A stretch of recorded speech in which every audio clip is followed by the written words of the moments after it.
Helathy recipe: grilled chicken breasts with yogurt and herb sauce. You can see the ingredients in the description.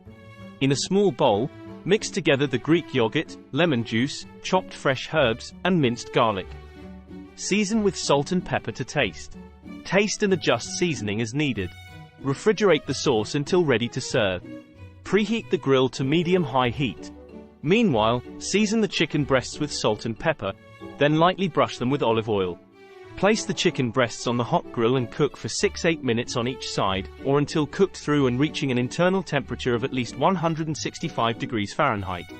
Once the chicken breasts are cooked, remove them from the grill and let them rest for a few minutes before serving. Serve the grilled chicken breasts with the yogurt and herb sauce drizzled on top, and enjoy this delicious and healthy meal.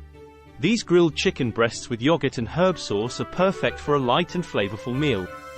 Serve them with a side salad or your favorite vegetables for a complete and nutritious dinner. Enjoy! For more healthy recipes, follow us.